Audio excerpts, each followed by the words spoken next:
En la clase pasada hemos visto la existencia del alma, que es espiritual, distinta del alma de los animales y de los vegetales, que es la forma del cuerpo. Vimos que puede subsistir separada del cuerpo, que realiza operaciones espirituales como conocer pensamientos y afectos, actos de la voluntad. Vamos a ver hoy la psicología del alma separada. ¿Cómo el alma separada cuando se produzca la muerte, con fundamentos filosóficos? O sea, no estamos hablando de conjeturas, estamos hablando con fundamento metafísico, objetivo, de acuerdo a lo que es el alma, cómo debe operar. Sabemos cuando algo es una cosa concreta, cómo opera, cómo actúa, porque el obrar sigue al ser. Si yo conozco lo que es una cosa, ya sé cómo va a obrar. Y además, a través de sus operaciones, la conozco más a su vez. Psicología del alma separada. ¿Qué va a suceder con nosotros cuando se separe el alma del cuerpo? Acuérdense que el cuerpo y el alma son sustancias incompletas. ¿Qué quiere decir? Que solitas, separadas, están incompletas, necesitan para que sea una unidad perfecta que estén juntas. Uno está hecho para el otro, por eso se le llama también coprincipios. Y entonces cuando están unidas tenemos la persona humana completa. En el sentido propio y estricto es persona completa. Pero cuando el alma se separa, no es que la persona se destruyó, sino que la persona, el ser personal, sigue subsistiendo con el alma, pero incompleto, porque para operar plenamente se necesita del cuerpo. Por eso la separación del alma y del cuerpo, decimos una palabra que es fuerte, es una violencia para el alma. Es algo violento, porque va contra su naturaleza. Es el castigo del pecado, digamos, la muerte tiene eso,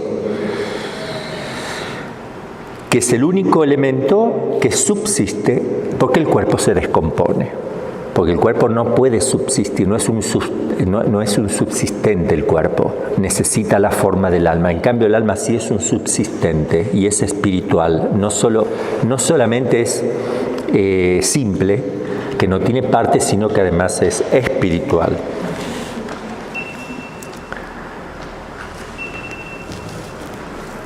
Entonces el cuerpo sin el alma se desintegra. El alma sin el cuerpo no puede operar nada más, pero no se desintegra porque no tiene partes esenciales, no tiene composición. Solo que no puede operar como cuando tiene el cuerpo, tiene que operar de otra manera, o lo que le quede.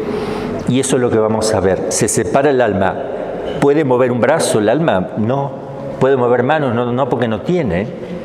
Entonces, ¿qué le queda para realizar? Y operaciones espirituales. ¿Y cuáles serán esas?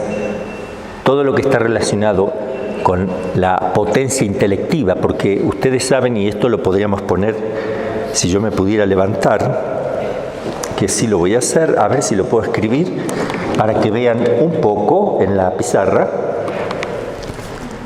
que esto creo que es importante para que los que no vieron todavía el alma en profundidad lo vayan a entender. El alma, yo voy a hacer un redondel, pero no es redonda, es subsistente, dijimos. La esencia del alma es la esencia, toda ella completa, es simple y espiritual, toda completa, pero realiza actividad. Esa actividad que realiza le llamamos capacidad de actuar o potencia. Tiene potencia. ¿Qué quiere decir potencia? Capacidad de realizar cosas. ¿Qué tipo de potencias tiene? Tiene dos. Una intelectual y otra afectiva, apetitiva, ponemos voluntad. La inteligencia y la voluntad son dos formas que tiene el alma de actuar, pero no actúa solo esto, porque esto solo nunca puede estar, ni tampoco esto solo. Donde hay una inteligencia hay una voluntad y por tanto hay libertad. Libertad. Esto es importante, porque no actúa el alma como esencia, sino que actúa a través de sus capacidades, que son estas dos, son dos capacidades o dos potencias para actuar. Puede pensar y puede amar, para sintetizar las dos actividades. Puede pensar o puede amar. Puede querer cosas, puede querer medios, puede querer fines, puede generar ideas.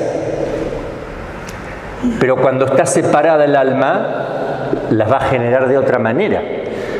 Porque aquí en la tierra, ¿cómo se genera un pensamiento? Que es otra cosa que también se los tengo que decir. Acá en la tierra necesitamos, el alma necesita, porque está unida al cuerpo, que todo pase por los sentidos externos. ¿Cuáles son los sentidos externos para los que por primera vez escuchan?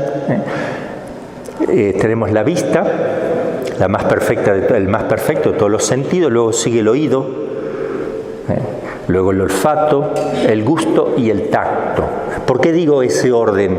Porque va de lo más noble, de lo menos material o lo más espiritual sin ser espiritual, de lo más noble, de lo más elevado a lo más bajo.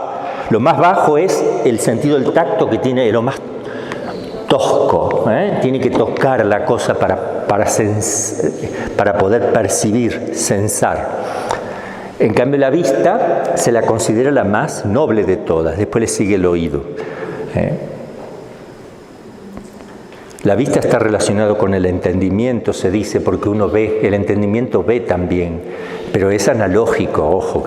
Entonces tenemos los sentidos externos para conocer todo. Yo no puedo conocer algo que no pase por mis sentidos externos. Y los sentidos internos también, que están relacionados, están localizados en el cerebro. Imaginación, la memoria sensitiva, porque hay una memoria intelectual, que ya vamos a ver, porque el alma se sale y no es que se quedó en blanco. Acá hablamos de una memoria sensitiva, que si uno se golpea la cabeza fuerte, puede perder la memoria totalmente o parcialmente. Si no, pregúntenle ahí a Medjugorje. O alguno que se haya golpeado un poco la cabeza, se pierde, porque es físico eso. Y también la imaginación, si uno se golpea, puede empezar a ver alucinaciones, ¿me entienden? La imaginación empieza a fallar. También tenemos otros dos más de los sentidos internos, la cogitativa y el sentido común. El sentido común, que es el más común de todos los sentidos, y la cogitativa, que en los animales se llama estimativa. En los animales es el instinto. Sin pensar nada, advierten cosas. Lo nuestro no se llama instintivo o estimativa. Lo nuestro se llama cogi. Cogi significa conocimiento, cosa que no tiene el animal. Yo puedo intuir, pero intelectualmente las cosas. Ya está relacionado con el entendimiento. Repetimos: 5 sentidos externos, 4 sentidos internos. ¿Cómo hago yo para producir una idea? Porque esto lo tengo que, muy simple lo voy a hacer, porque no vemos antropología aquí, pero lo tengo que hacer para la gente que nos va a seguir o nos sigue y para todos ustedes que no han tenido todavía antropología. Yo necesito producir una idea. A ver, vamos a ver.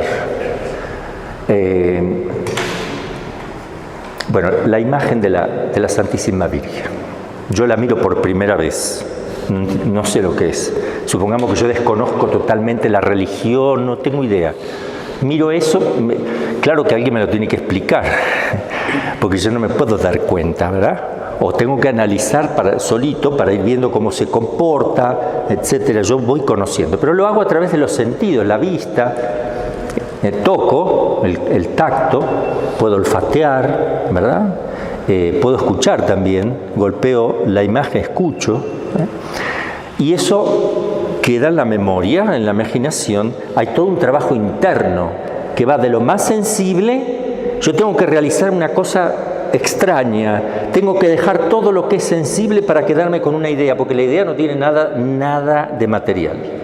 Justamente por eso me doy cuenta que el alma es espiritual, porque yo puedo realizar un pensamiento. Pero ¿cómo paso de eso que miro hacia afuera a una idea? Cosa que no hacen los animales. Los animales siempre tienen que ver, lo tienen guardado en la imaginación, en la memoria y en la imaginación.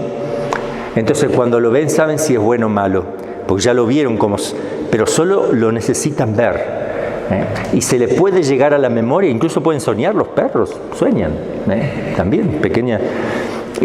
Las imágenes pueden venir, pero él no las capta con el entendimiento porque no tiene. Entonces yo veo algo, no quiero hablar de la imagen de la Virgen, vamos a poner un árbol. Yo veo el árbol, lo capto con los sentidos externos, con los internos. Cuando yo digo esto es a un árbol, perfecto. Cuando yo vea otro de distinto color, de distinta forma, voy a saber decir es un árbol, porque voy a dejar de lado todo lo que es externo. Me voy a quedar con la idea de árbol, no con la hoja color verde, porque cuando vea uno color rojo, le voy a decir árbol lo mismo. ¿Por qué? Porque me quedó algo acá que no es lo verde, ni lo grande, ni lo duro, ni lo que huele bien o de un modo o de otro, sino que me ha quedado la esencia del árbol, que no huele, que no se toca, que no se ve. Esto exige un proceso dentro de mí para que eso se produzca. Pero ese proceso es como un relámpago de rápido, pero yo se los voy a describir así, como si tardara tanto tiempo. Y sí, porque lo tenemos que entender. Primero mis sentidos externos captan el árbol, ¿ok? El sentido común que está dentro de mi cerebro hace que lo que mis sentidos externos capten, el sonido, lo que veo, el gusto, el aroma que tiene ese árbol, lo aplico al árbol. Todas esas cosas las aplico a una sola cosa, que si yo no tuviera un sentido que unifique todos los datos de los sentidos externos, como si fuera una rueda que tiene un eje, todos los 5 sentidos externos son unificados, lo aplico al árbol. Si yo no tuviera ese sentido común, todo queda desintegrado. Por un lado siento un aroma del árbol, pero yo no lo aplico al árbol porque estoy desintegrado internamente. Necesito que algo unifique los datos externos y lo hace el sentido común. Que no es cuando uno dice, esta persona tiene sentido común, no es eso, es eso otra cosa. El sentido común, entonces, la función es unificar los datos de los sentidos externos. Sí. ¿Tiene algún lugar físico el sentido común? Sí, está localizado en el cerebro, como la memoria y la imaginación, y la cogitativa. ¿Pero específicamente en algún punto del cerebro? No sé dónde estará. No sé en qué parte, tampoco sé dónde está la parte de la memoria, no lo sé. Habría que preguntar a un médico o a algún especialista, un neurólogo. Bien, pero eso no es lo más importante en qué partecita está del cerebro, sino el funcionamiento estamos viendo ahora. Entonces, sentido común me unifica eso, ¿verdad? Eso que yo capté me va a quedar en la imaginación y es sensible todavía. Y lo voy a archivar en la memoria también. Pero de todos esos datos sensibles, que yo voy metiéndome para adentro, de afuera, acá está el árbol.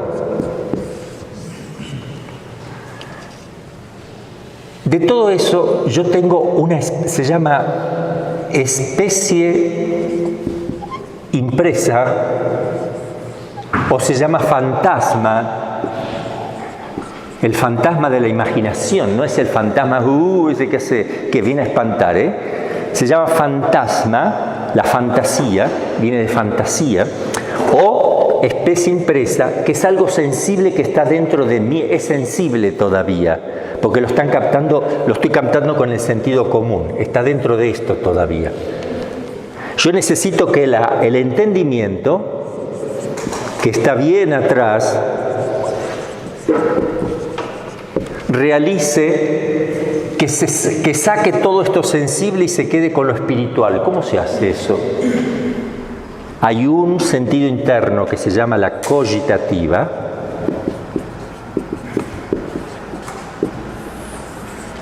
Cogi, conocimiento, cogitativa, que es lo más cercano al entendimiento, pero es sensible, y de los sentidos internos es el más espiritual, por decir así, sin ser espiritual, el más perfecto, que va a hacer ¿qué va a hacer el entendimiento con este órgano interno?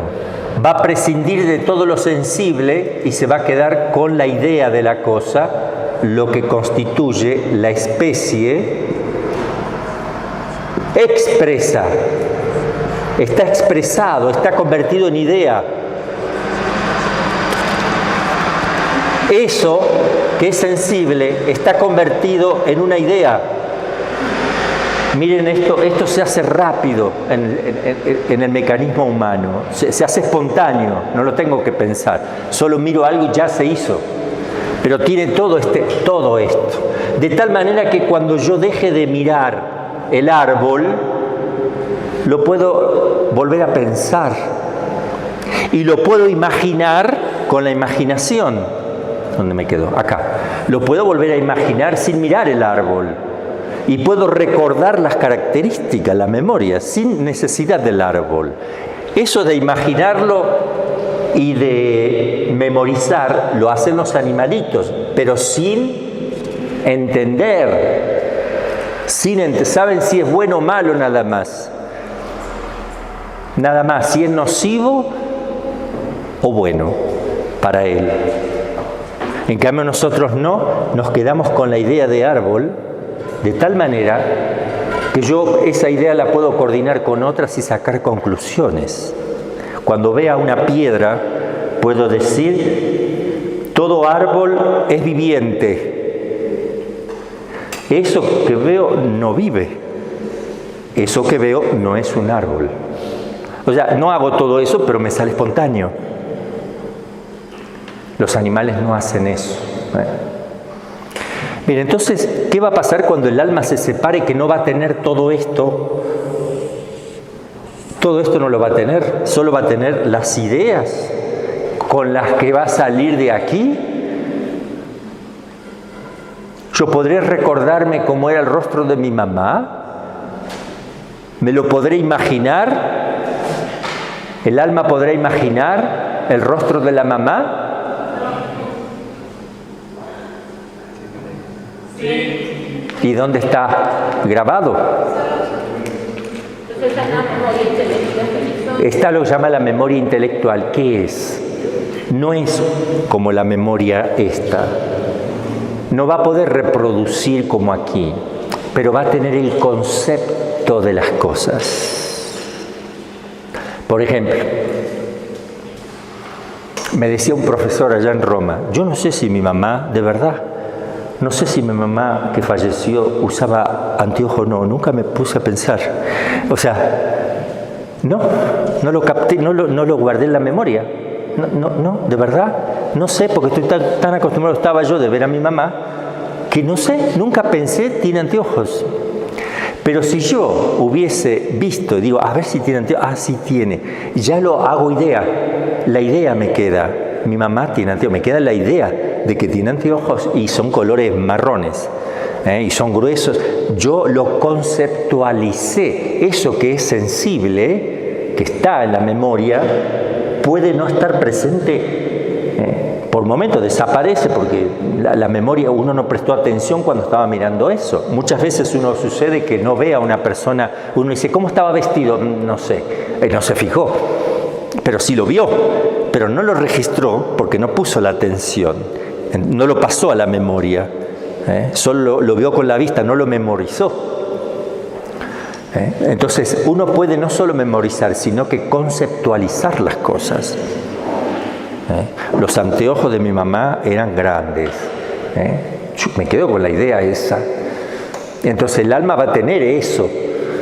pero no va a poder reproducir imaginativamente las cosas como lo hacemos ahora, pero va a tener el concepto de todas ellas. Mi casa era grande, mi casa era hermosa, pero sin poder reproducirlo. Pero basta con la idea para poder entender, porque la reproducción de las cosas sensibles no son básicas y esenciales para que uno pueda pensar, porque ya lo tiene, ya tiene los conceptos. Si entendieron, qué bueno. Si no entendieron, no se preocupen. Porque esto no es lo más principal. Porque ahora cuando vayamos poniendo ejemplos lo van a ir captando. Vieron qué importante es estudiar antropología, filosofía y todo, porque si no uno después las demás cosas no la puede entender, como esta parte de la teología. Vamos a afirmar un principio. El alma es el estado de separación, el alma en el estado de separación es más perfecta en algún sentido, pero menos perfecta en otro sentido. Cuando salga del cuerpo el alma va a tener una ventaja, pero va a tener desventajas también.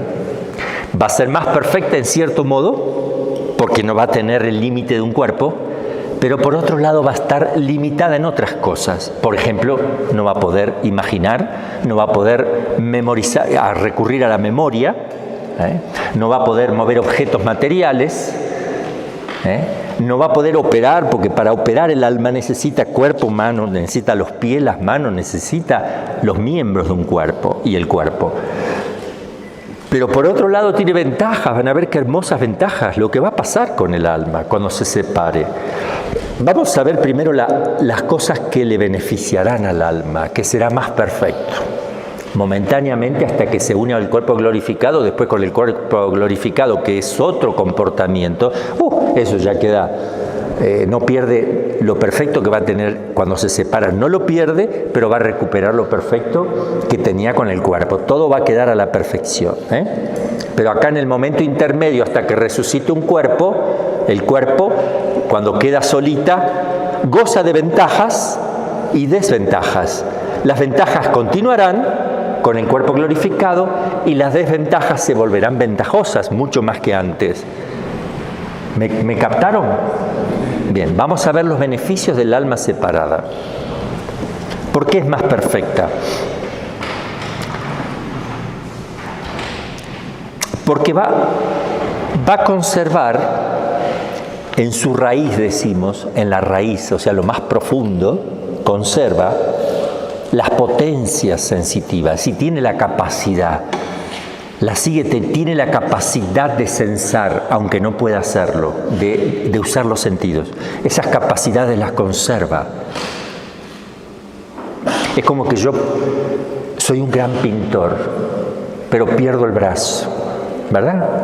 La capacidad de pintar yo la sigo teniendo, pero no lo puedo hacer porque no tengo el brazo o el pincel.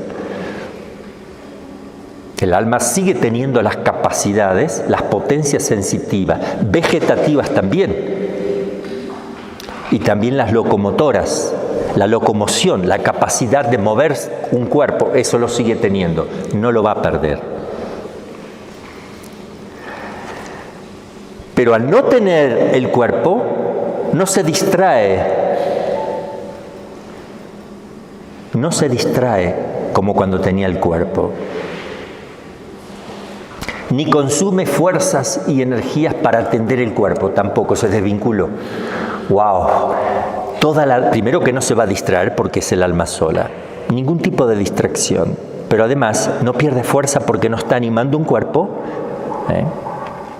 no está concentrada a realizar operaciones con el cuerpo que no los tiene, entonces está totalmente desvinculada, quiere decir que en ese sentido ha crecido, tiene más fortaleza. Y cuando venga el cuerpo glorificado va a seguir esa fortaleza porque el cuerpo glorificado no disminuye nada la acción del alma. Ya van a ver después cuando veamos el cuerpo glorificado que es maravilloso. ¿Qué más? El alma va a ser más perfecta porque va a adquirir el modo de existir de los espíritus puros. Va a asemejarse a los ángeles en su modo de actuar. ¡Wow! a los espíritus puros, los ángeles.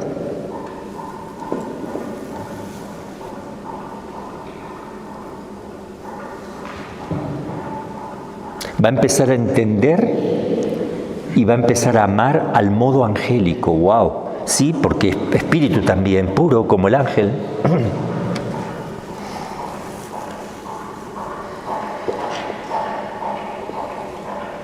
Por eso Santo Tomás va a decir textualmente así: el alma separada es, en cierto modo, más libre, dice Santo Tomás, más libre, está libre completa de alguna manera, porque nosotros no estábamos experimentando la libertad total, porque el cuerpo, el desorden de la naturaleza por el pecado original no me permitía ejercer libertad 100%. Era esclavo yo de un montón de cosas. Por eso Santo Tomás dice que el alma separada es en cierto modo más libre, en cuanto que la pesadez y ocupación del cuerpo no le impide la pureza de su entendimiento. Ahora no queda embotada, no le duele la cabeza, no está cansado para pensar, no está como bloqueado porque está estresado. ¿Me entienden? Todo eso desaparece. Pero va a ser más imperfecta. ¿En qué sentido? Porque al alma, naturalmente, por su naturaleza, le corresponde realizar 3 cosas principales que antes podía hacer y ahora no.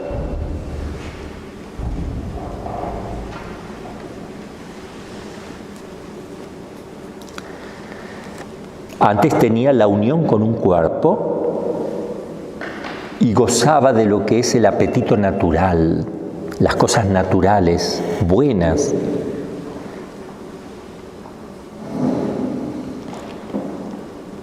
¿Qué más?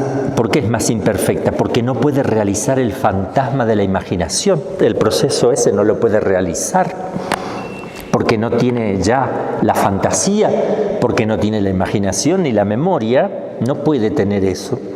No puede adquirir cosas nuevas a través de los sentidos, porque no los tiene.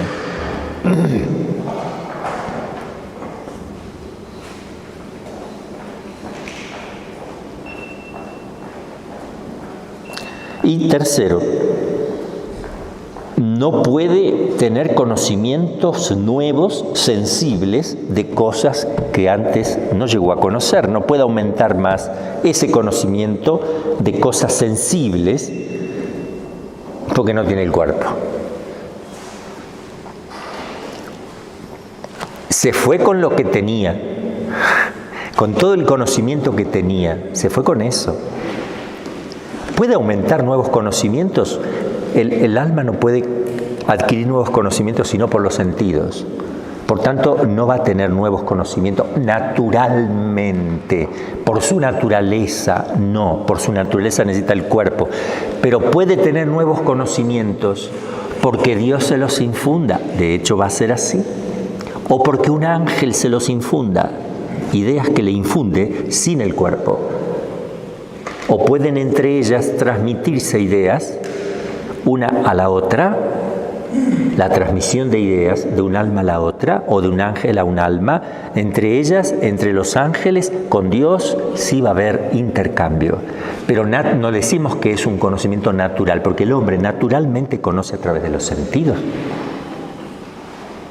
Entonces va a conocer y va a aumentar, pero por infusión, porque va a ser infundida idea de otros ángeles, de otras almas separadas o de Dios.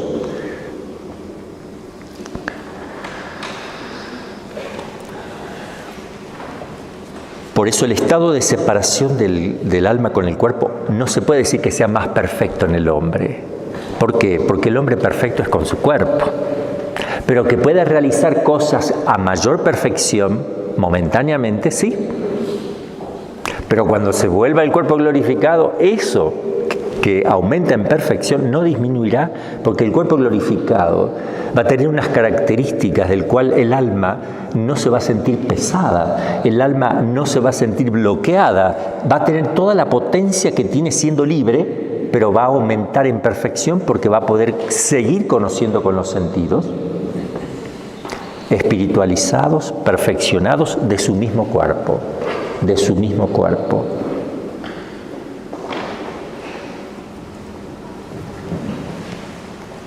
Pero esta separación del alma y del cuerpo no se le puede llamar antinatural tampoco. Tampoco contrario a la naturaleza del alma.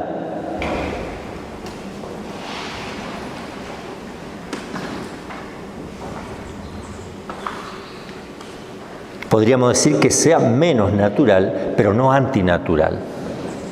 No tiene la perfección para operar, pero no es contra la naturaleza, porque Dios no hace cosas contra la naturaleza. Padre, un alma del purgatorio, un alma que está en el cielo, incluso se pierde la facultad de la memoria sensitiva, no puede recordar.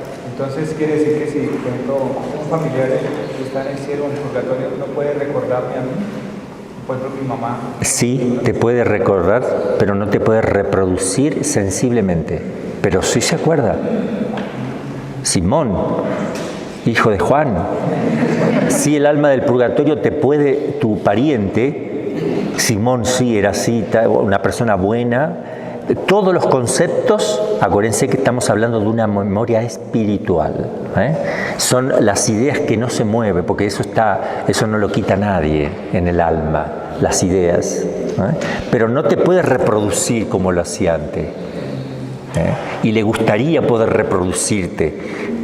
Pero tiene todo tu concepto, sabe cómo eras de grande, de alto, de bueno, de todas las cualidades, conoces, sí, perfecto todo, pero no te puede volver a reproducir como lo hacía aquí, tiene que esperar que vaya el cuerpo glorificado para que Él te pueda reproducir de nuevo, en acto, es decir, actualizar esa reproducción sensiblemente. No sé si me lo captaron. ¿Qué dice el catecismo de la Iglesia? Que es solamente estos numeritos que tengo aquí, que tengan la paciencia de que se los voy a leer, porque esto es doctrina segura. 1, 2, 3, 4, 5, 6. Son 7 numeritos del catecismo de la Iglesia respecto de esto. Dice así, en el 362 hasta el 368. La persona humana creada a imagen de Dios es un ser a la vez corporal y espiritual. Estamos de acuerdo ya. El relato bíblico expresa esta realidad de cuerpo y alma con un lenguaje simbólico cuando afirma que Dios formó al hombre con polvo del suelo e insufló en sus narices el aliento de vida y resultó el hombre ser viviente. Por tanto, el hombre en su totalidad es querido por Dios, tanto con su arcilla, su materia, como con su espíritu, el hálito que es el alma, que Dios le da. Así lo quiere Dios, con cuerpo y alma. De hecho, Dios se hizo carne. No está mal la corporeidad. Lo material no es algo malo. Puede transformarse en malo. A menudo el término alma, dice el catecismo, designa en la Sagrada Escritura la vida humana o toda la persona humana, pero designa también lo que hay de más íntimo en el hombre y de más valor en él, aquello que lo es por lo que es particularmente imagen de Dios. Esto es el alma, principalmente el alma, que es el principio espiritual en el hombre. Así dice el catecismo. Ahora lo van a ir entendiendo al catecismo un poquito más. El cuerpo del hombre participa de la dignidad de la imagen de Dios. Es cuerpo humano precisamente porque está animado por el alma espiritual y es toda la persona humana la que está destinada a ser en el cuerpo de Cristo el templo del Espíritu Santo. ¿Ve?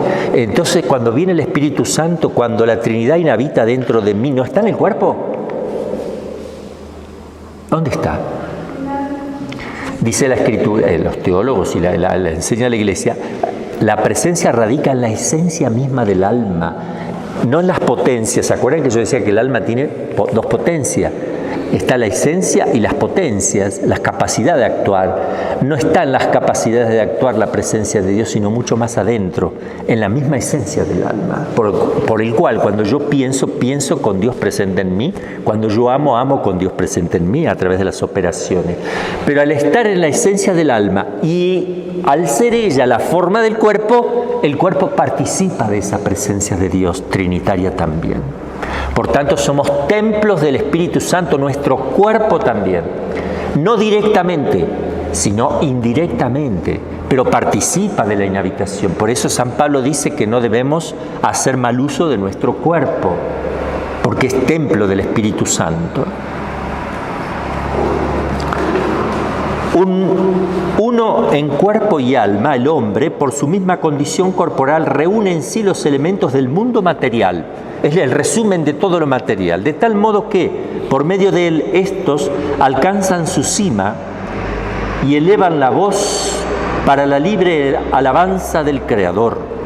Por consiguiente, no es lícito al hombre despreciar la vida corporal, sino que, por el contrario, tiene que considerar su cuerpo bueno y digno de honra, ya que ha sido creada por Dios y que ha de resucitar el último día.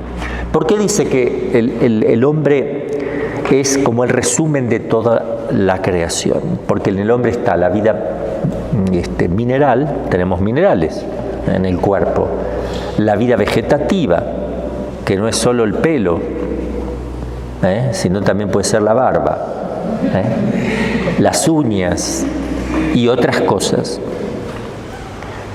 salivas y cosas también que están relacionadas con órganos, con cosas también.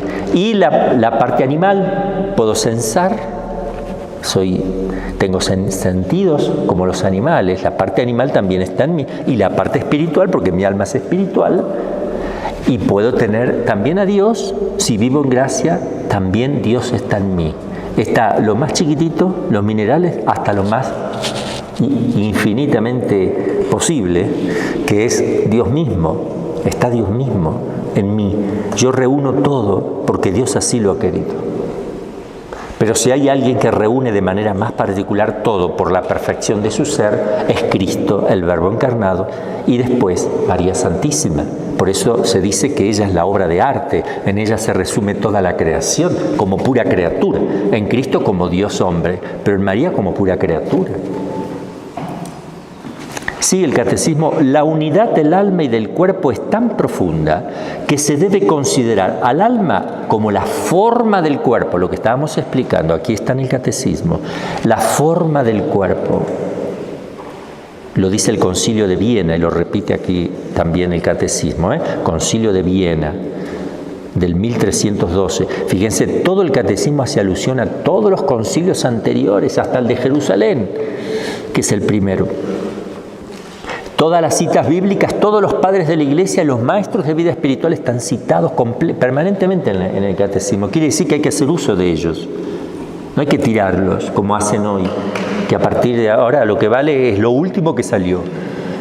Eso es un error gravísimo, filosófico y teológico, de considerar bueno y perfecto lo último, porque eso tiene en sí mismo una ideología de fondo, que el hombre y las cosas van evolucionando necesariamente hasta hacerse Dios, como decía Rahner, de alguna manera la gracia va operando en el hombre hasta transformarlo en Dios por una evolución que viene del mismo hombre y de la misma naturaleza de las cosas. No, es Dios que te eleva, no tú, ni la naturaleza de las cosas que te llevan a ser Dios.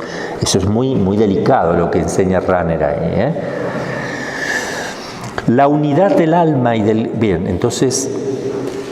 Sigo. La Iglesia enseña, catecismo, la Iglesia enseña que cada alma espiritual es directamente creada por Dios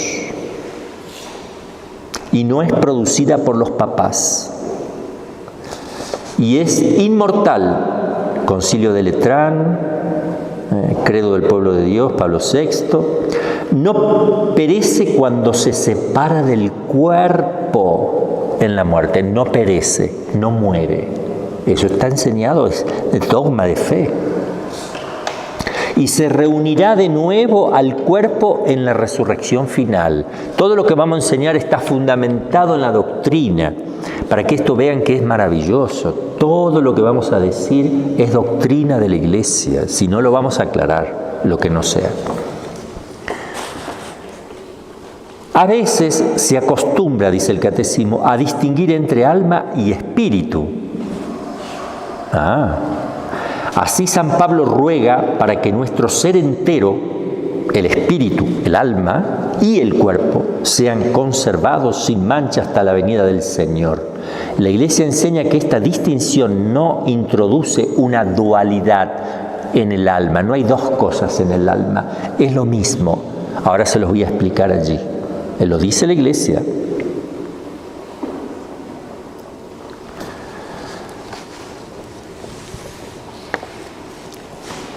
Me perdí por donde iba, acá está. Así, San Pablo ruega bien. Espíritu significa que el hombre está ordenado desde su creación a su fin sobrenatural, a lo espiritual. Y que su alma es capaz de ser sobreelevada gratuitamente a la comunión con Dios también. La tradición espiritual de la Iglesia también presenta el corazón en su sentido bíblico de lo más profundo del ser, en sus corazones, donde la persona se decide o no por Dios.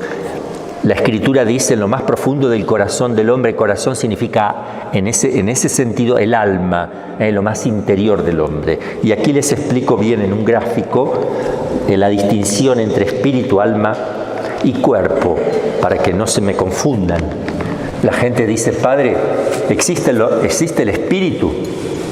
Claro, ¿cómo no va a existir el espíritu? Si Dios es espíritu, los ángeles son espíritu, el alma humana es espíritu. Por tanto, existe también lo espiritual, las acciones que realiza el espíritu, acciones espirituales. Y entonces el alma, decíamos que yo le había hecho así, para que sigan entendiendo, con dos potencias. Esta es la esencia del alma y opera a través del entendimiento, inteligencia, y a través de la voluntad. Bien, que son las potencias. ¿A dónde está la gracia de Dios? Viene aquí y por tanto impregna todo, hasta las operaciones. Al estar acá, está aquí. Pero si estuviera aquí, no necesariamente está aquí. Cuidado. Porque en los sacramentos, por ejemplo, el carácter de lo que se imprime, no se imprime aquí, sino en las potencias. ¿Me entienden? Entonces radican las potencias. Eso es otro tema que no me quiero meter porque voy a confundir todo. Solo digo que si está aquí, en la esencia del alma también está aquí. Pero si está en las potencias, no necesariamente tiene que estar aquí. La gracia está aquí.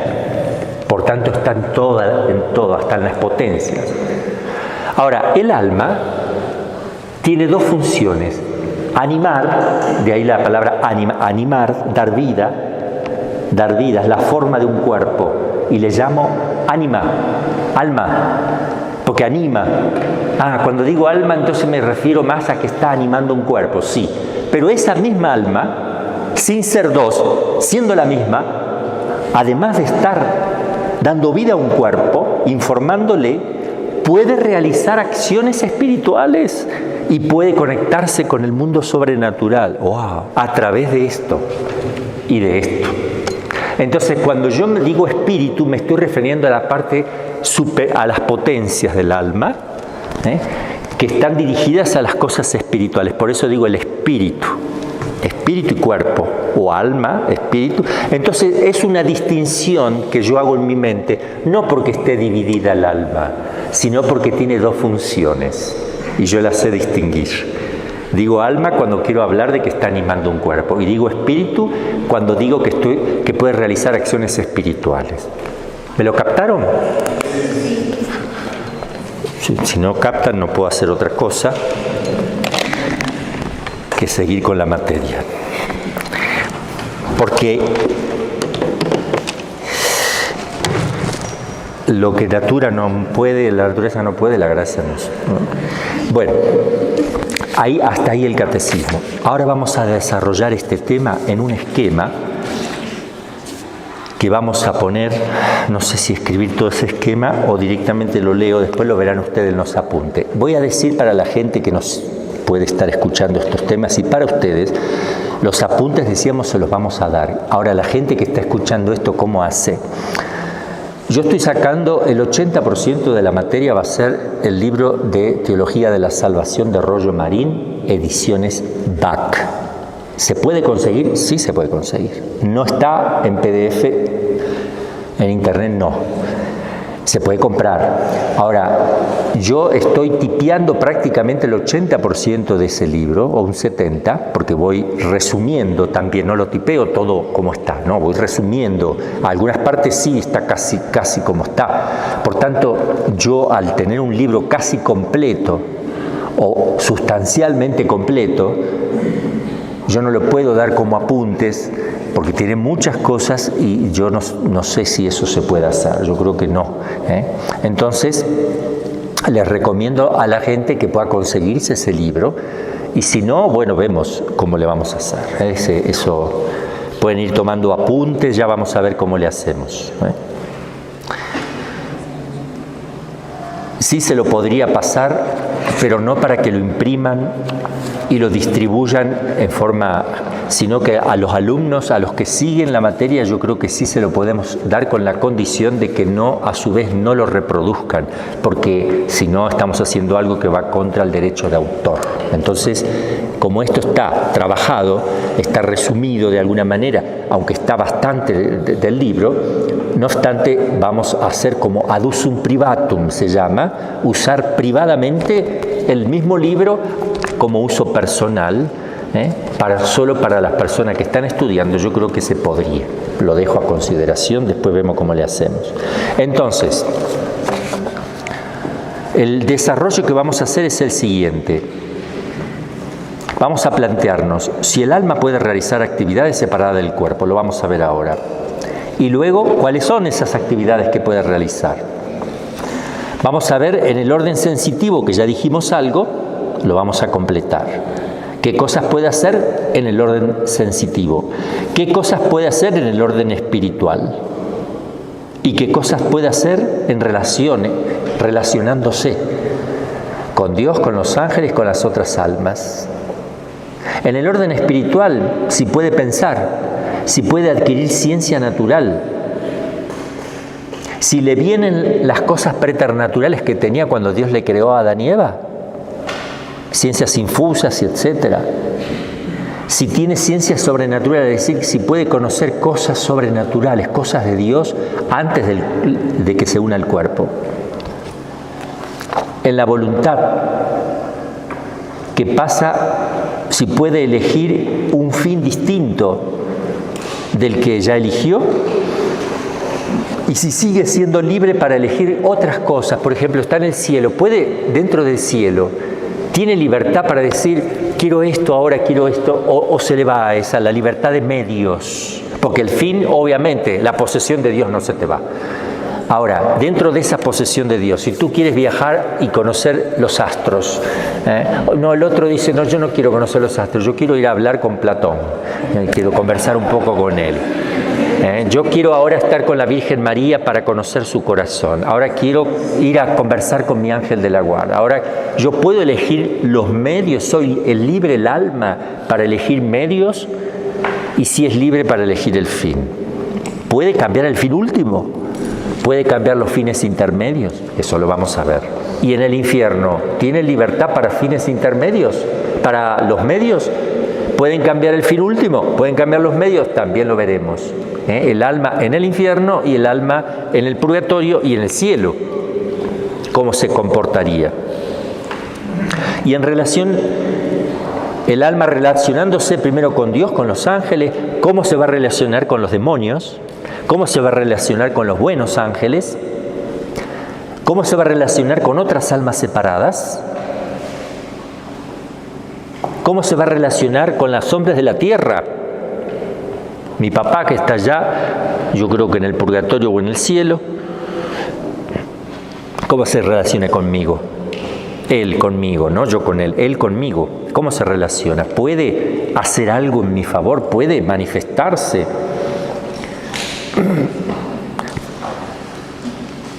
Y también cómo se relaciona, por ejemplo, el alma de mi papá con las cosas materiales, no con los hombres, sino con las cosas materiales.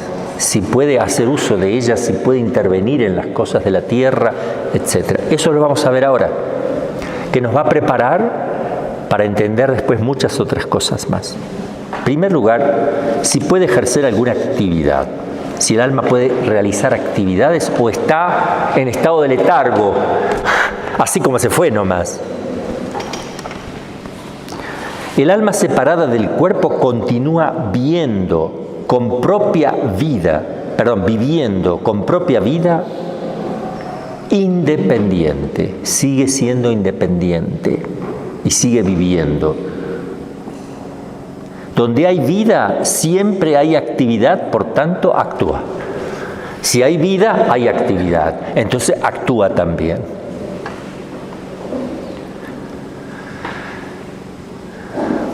Si cesa todo tipo de actividad, decimos está muerto, cosa que no sucede con el alma, como ya vimos, por tanto tiene actividad. Por eso la Iglesia Católica, en un documento del decreto del Santo Oficio del 14 de diciembre de 1887, condena lo que había dicho un teólogo italiano, Rosmini, que lo siguen mucho, pero está condenado en algunos puntos muy delicados. Va a condenar algo que él dijo. Él dijo esto: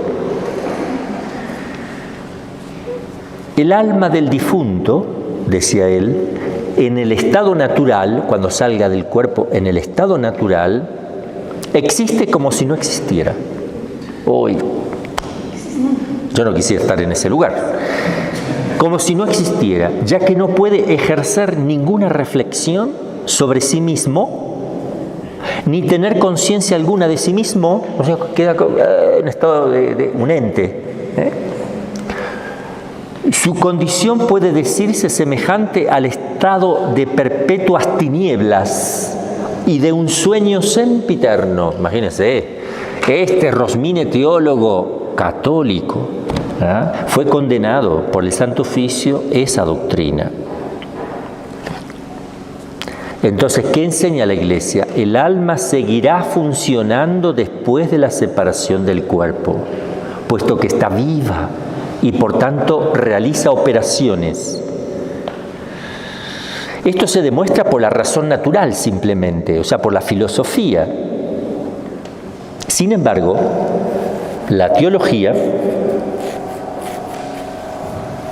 también nos enseña eso. Les voy a leer lo que dice un teólogo, Arrigini, en su libro Credo in Vitam Aeternam. Hace una reflexión que es muy linda, se la voy a leer, escúchenla, esto es para lectura. En la otra vida, el alma separada del cuerpo, siendo semejante a los ángeles en el ser, son espíritus puros en el ser, deberá serlo también en el obrar.